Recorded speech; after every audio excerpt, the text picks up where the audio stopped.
G'day everybody, Simon here, Explosive Action, back doing another review for the Heavy Metallurgy. Today we're going to take a look at the new album from Denmark's Phrenelith, Ashen Womb.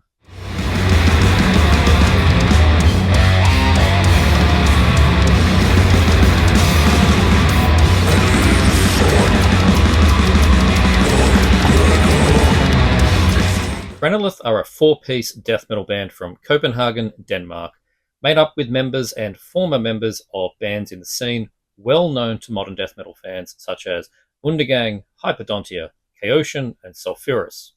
After releasing two successful demos in 2015 and 2016, the band released their first full-length album, Desolate Endscapes, in 2017.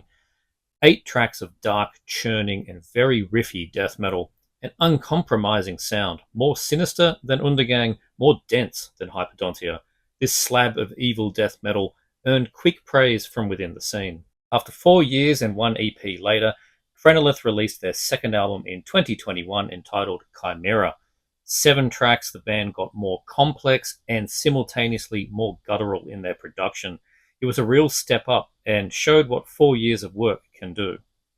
Now in 2025, again 4 years later, Phrenelith released their third full-length, Ashen Womb. The first track, Namata, comes in straight away with a heavy bottom end, but is cloudy in its production.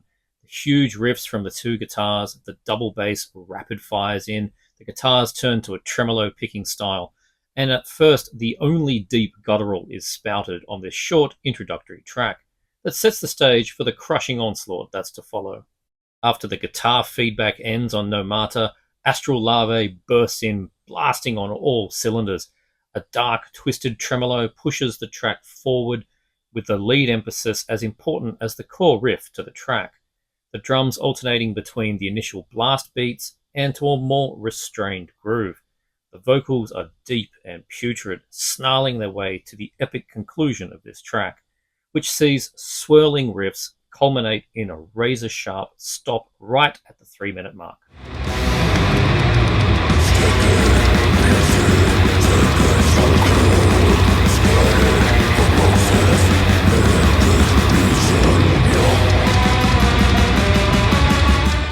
A 4 count on the snare starts us off on a husk Wrung Dry, with a stop-start riff pattern combined with these choked cymbals.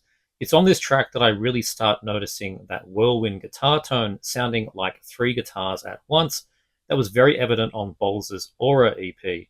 The main lead in this song between lyrics is triumphant sounding and switches up the choppy old school rhythm guitar with it.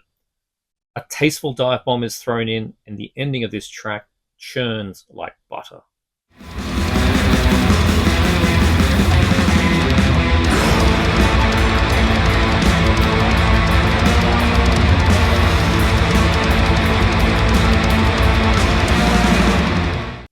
The 4th track, Lithopedion, is another all guns blazing track from the start, keeping the tempo up since the album opener.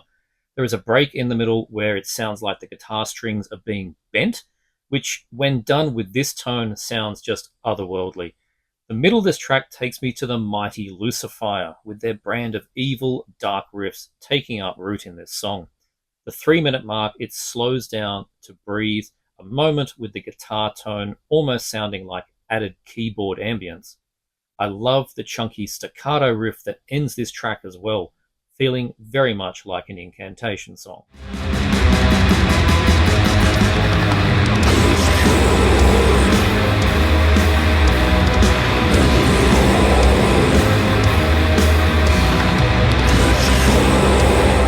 Track 5, Nebula, is our longest track so far at 6 minutes length. Commencing first with a dark ambient phrase for 30 seconds or so, the structure here is similar to the 2 tracks that came before, which really seems to be where Phrenelith find themselves most comfortable, alternating from almost blasts and tremolo guitars to stripped back groove with big, heavier riffs. A formula that's worked so well for bands like Immolation, Dead Congregation over the years. Also the likes of Vastum and Cruciamentum, whom would make good comparisons to Phrenelith. For a production so buzzing in layers of thick molasses, there is a lot of melody in the lead guitar here on Ashen Womb. evident in Nebula with a lot of focus on the soaring higher register. The song drops to an eerie, repeated, undistorted guitar passage that feels like it is building to an inevitable crushing doom. Instead, the band let this play out to fade over a few minutes, unexpected at this point to allow so much quiet into the mix.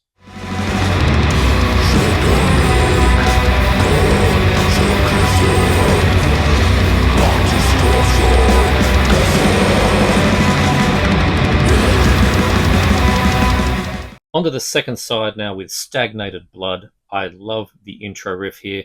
This track again reminding me of that early Bolzer sound that left me entranced by the Wolfshoek. But Phrenelith are a far nastier and evil sounding band than that Swiss duo. There really is so much going on in the sonic landscape of this song. You have to just let yourself be immersed in the mix of that core riff, which could have come off a Golgothan Remains album. And the buzzsaw-like lead all over the rumbling bass, these monotone, breathy vocals. This might be my favourite song on Ashen Womb. It spends so much of its time in the mid-paced, head-banging, hair windmilling department.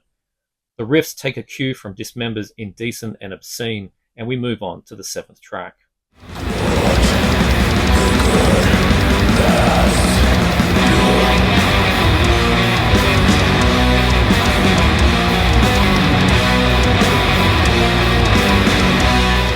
Sphagion is another short interlude piece, coming in off the feedback that ended Stagnate Blood. The track allows drummer Andreas Nordgreen to be a bit more experimental, with a focus on the toms and creating fills over a guitar run through a flange of some description. The song reminds me of the album's cover, the burbling sound of a volcano in its early stages of eruption. The eighth track, Chrysopia, is designed from the outset to get the pit moving. The initial pace of this track and its focus on drum dynamics over speed give it a well-appreciated swagger. I cannot overstate how good the main riff is in this song. I love how it goes from buzzsaw sound we're accustomed to with Phrenelith to a more articulated bolt thrower-like picking. A lot of angular phrases from the lead in this one too as the speed increases towards the back half of the song, but never outweighing that heavy groove that Chrysopia dominates us with. The final and title track of Ashen Womb is a 10-minute long journey, consuming a quarter of the album's runtime itself, slowly coming in with big, crushing riffs and restrained, pounding drums. The pitter-patter double bass under a colossus of thick riffage. At the 2 minutes mark, everything drops except for a singular tremolo riff, building us up to a ferocious blasting attack, in line with the expectations we have of Phrenelith. The ferocity gives way to a heavy groove. Just before 6 minutes, the band stops dead, reduced to undistorted yet heavily reverbed guitars and bass, and even more simpler drumming, taking its time to slowly build up and up to the trademark churning sound mentioned numerous times in this review. The vocals take a back seat for a lot of this song, letting the journey unfold as it will on its musical merits alone. The final minutes continue as per the ending of Nebula, decreasing, descending, a little twisted, and a lot of emotion, fading to the sound of a receding storm. By only their third album and only existing as a band for a decade so far, Phrenelith have produced a record with Ashen Womb that I feel will stand the test of time for years to come. The band know when to attack as much as they know when to take stock. Ashen Womb is the perfect mix of dark, crushing death metal of old and of new. It is clearly their best work so far. Let's hope we don't have to wait another 4 years for its successor. Ashen Womb is available February 7th on CD from Dark Descent Records and on record from MSUO, and comes strongly recommended. I hope you enjoyed this review for the new album from Phrenelith, one of the best albums I expect I'm going to hear this year. If you did, make sure you like and subscribe to the Heavy Metallurgy. Check me out at Explosive Action, and I'll see you all next time.